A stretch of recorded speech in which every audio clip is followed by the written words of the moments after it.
Hi, I'm Rick Shumka.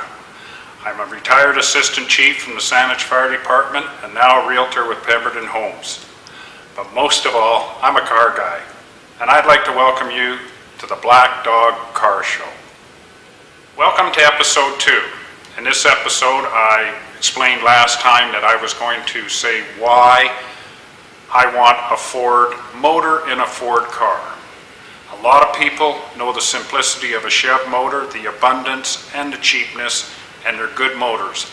But I'm a firm Ford man. I want a Ford motor in a Ford car, which is very difficult to do. And it's difficult for 2 reasons. One is the oil pump in the chassis, or in the pan. You have to notch the chassis out in the cross member to get the motor to sit in there. Secondly, the oil filter has to be recessed into the cross member again. It's a horrendous amount of fabricating, and anybody that's done it will know the work that goes into it.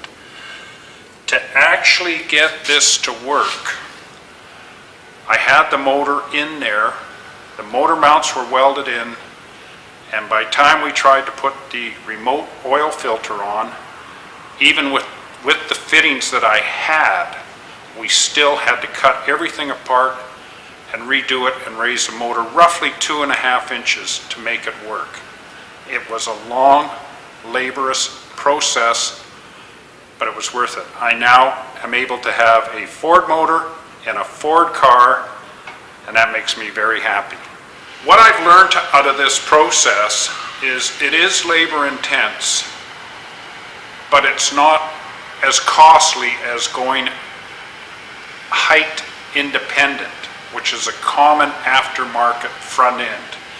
It's all engineered. This is an S10 clip, and it's all engineered by GM. So the geometry is built right into this front end.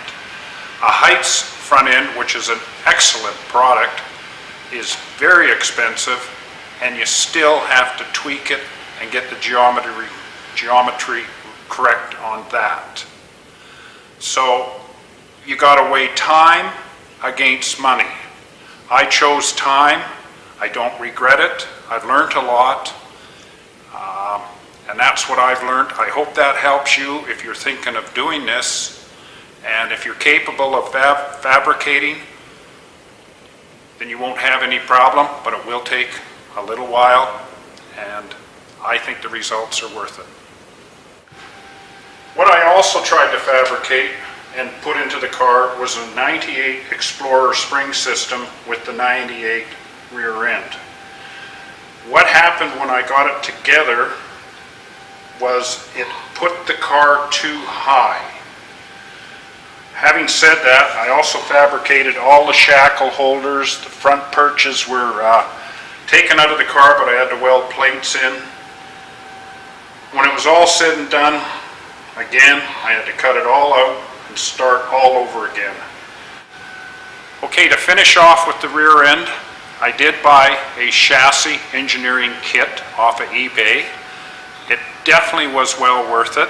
What came with it was some of the bracketry, which is the front perch holders, which is down under here, hard to see. The springs came with it. The back bracketry and shackles came with it.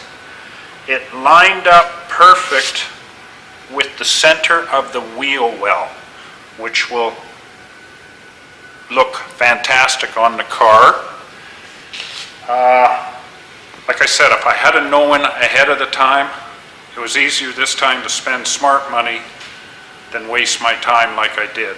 And this now puts the basics of the running gear in the car. Obviously there's a lot more to do, but the rear end now is placed, the transmission is now placed with a cross member, and the motor is placed with motor mounts. So we are moving along, and it's actually been a lot of fun, a lot of work, but it was worth every minute of it.